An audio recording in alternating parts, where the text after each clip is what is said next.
Ladies and gentlemen, welcome to the main event.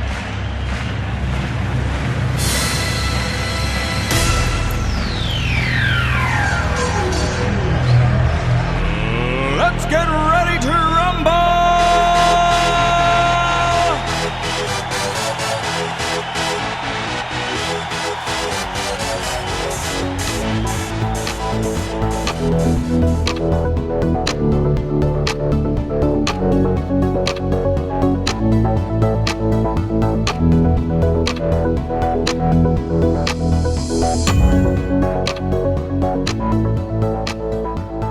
Good morning, Page Turners. I'm so excited that today is Wednesday, our reveal day. Let's go over our clues. First clue was question marks. And lots of you asked me if the book was Blue's Clues. Well, that was a good thought. But what genre would question marks denote? Well, I think question marks would tell us it's probably a mystery book. So first clue, we've got a mystery on our hands. Do you know Page Turners has never had a mystery? Second clue, 3, 2, 1. What usually comes after 3, 2, 1? I always think 3, 2, 1, blast off. So I'm thinking the book may be a space book, maybe a space mystery. And our final clue happens to be my favorite. You received a NASA patch that you can sew onto a shirt or a jacket, and you received a NASA sticker. Well, that just sealed the deal for me. It's got to be a book about space or a rocket, and it's got to be a mystery. Do you know what that book is yet? Let me give you one more clue. This book has a setting of Christmas, Florida. That's right, Christmas, Florida. Right here, close by Mims. Last clue. This is going to seal it for you. I promise this time. Do you know these 3 characters from the book? Do you know Josh? Do you know Ruth Rose? Do you know Dink? Well, if you do, you know the series that we're reading. Okay, teachers, turn off the video, go out to your door, bring in that brown paper bag, hand out those books. I'll wait. Okay, great. Now that you're back, you have the book in your hands, and you can see we have an A to Z mystery. And it's a Super Edition 12, and it's called Space Shuttle Scam. I was so delighted to find this book set in Christmas, Florida, that has something to do with the space shuttle, something we all know, love, and understand. Okay, if you're ready, settle back in, get out your book, get out your bookmark, because I'm ready to read the first chapter to you. When I open up my book, the first thing I noticed is there's a What About You?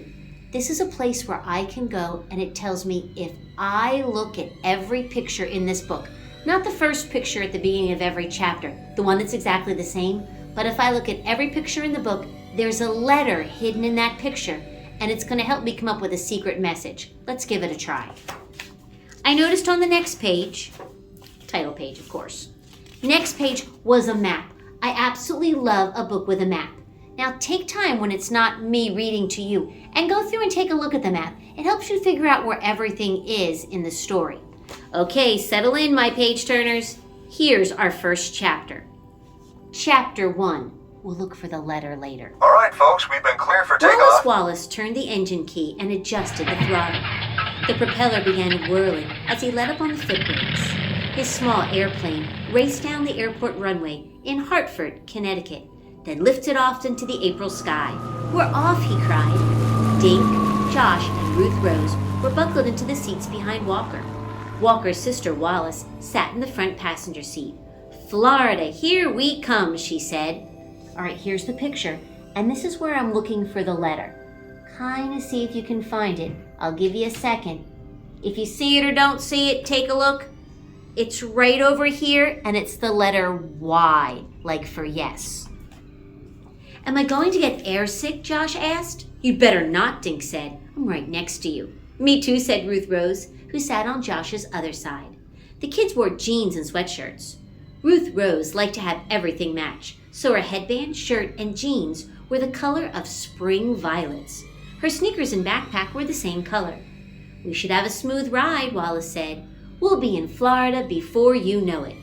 Wallace was the kids' favorite mystery book writer and their friend.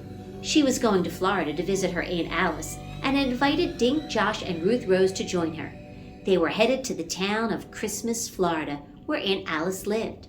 She ran Alice's space shuttle, a small museum where kids could see space stuff up close. "How's Abby?" Ruth Rose asked Wallace. Abigail, who liked being called Abby, was Wallace's adopted daughter. She was born with spina bifida, so she used a wheelchair to get around. "Fine, thanks," Wallace said. "This week she's at camp and she's learning to ride a horse."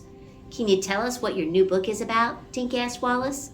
"I only have part of the story worked out," Wallace said, turning to look at the kids. "It's about an astronaut who accidentally leaves his cat on the moon after a mission." She grinned. "The cat's name is Blinky, and I have to figure out how to get him back to Earth." "Can't the astronauts just return to the moon and get Blinky?" Dink asked. Wallace shook her head. "Moon launches are super expensive," she said, "and the mission uses a lot of fuel, so it would cost millions of dollars to go back to the moon. Until I come up with an idea, that cat is just stuck up there." All right, take a look at the picture. See if you can find the letter in the picture. We have a Y. What letter is going to go with Y? I see the letter I right here. So the two letters we have so far are Y and I. "Poor Blinky," Ruth Rose said. "He'll be so lonely and hungry," Josh said. The small plane sailed higher. The kids gazed through the windows at the clouds. Dink wondered if there were clouds over the moon. He decided he'd look it up later. His laptop was tucked inside his backpack. Ruth Rose was flipping the pages of her guidebook. "Wow, a lot of wild animals live in Florida," she said. "Want me to read the list?" "No thanks," Josh muttered. "Please tell us," Dink said. He and Ruth Rose liked to tease Josh. They knew he wasn't a fan of wild animals. Ruth Rose opened the book and read, "Florida, Flora and Fauna." "What are flora and fauna?" Josh asked. "Flora means plants and fauna means animals," Dink said. "How do you know that?" Josh asked. Dink tapped the side of his head. "Dink brain," he said. Josh laughed. "Okay," he said to Ruth Rose. "What wild animals live in Florida?" "Lots of stuff," Ruth Rose said. "Pumas, bears, snakes, alligators." "Yikes! Stop the plane! I want to get off," Josh yelled. "Plus mosquitoes, butterflies, raccoons, eagles, frogs, fish, turtles, lizards, and spiders," Ruth Rose continued. "You forgot to mention the red gobbler," Dink said. Josh closed his eyes. "What's a red gobbler?" he asked. Dink just grinned. "How about a hint, Clint?" Josh asked, trying not to grin. "Well, they have red hair," Dink said, "and they gobble." The plane's loud humming and the vibration coming through his seat made Dink feel drowsy. He just closed his eyes. "Wakey, wakey," Wallace said. She reached around and tapped Dink on the knee. "We're almost there. Walker is going to fly us over Aunt Alice's house before we land at the airport." Dink sat up, rubbed his eyes, and peered through his window. He saw more clouds. "Right now we're over Kennedy Space Center," Walker said over his shoulder. "Sorry about the clouds." A few minutes later, the kids looked down on a small town. Buildings and cars looked like pieces on a game board. Walker took his plane lower. "Any minute now. There! See that White House? That's where Aunt Alice lives." The kids looked down and saw a house and barn.